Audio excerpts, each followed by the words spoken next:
There are games where the story comes easy and you don't have to think twice about.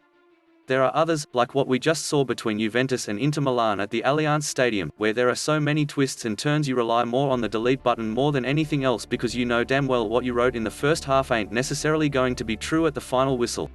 Boy oh boy, what a 90 minutes and stoppage time we just witnessed.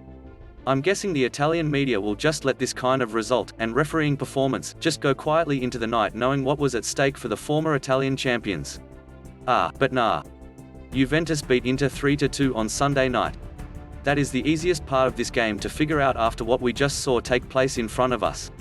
It was a roller coaster of the highest degree, one with questionable refereeing decisions from the early stages of the match until the very end. This will be a match that will be remembered more for the controversial calls more than anything else, but after Juan Cuadrado sunk an 88th minute penalty kick, the third PK of the night, it put Juventus in front one final time and allowed them to secure a massive 3 points in the race for the top 4.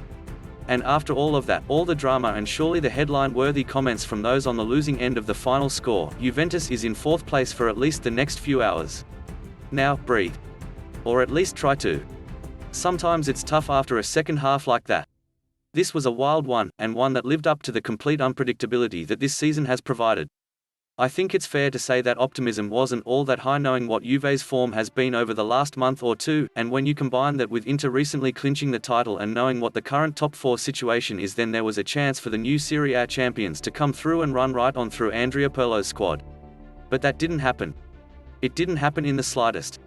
Juventus weren't bad. Were they dominant? No, of course not. But we did see one of the things that we've been asking to see from this Juventus team all season long, a sense of urgency and for them to play like they truly gave a damn. It's unfortunate that we're saying this in the second to last game of the 2020-21 season, but it's true. This was a Juve that truly played like they cared, and they managed a game where they needed to do a whole lot of defending after Rodrigo Bentancur was wrongly sent off in the 55th minute quite well.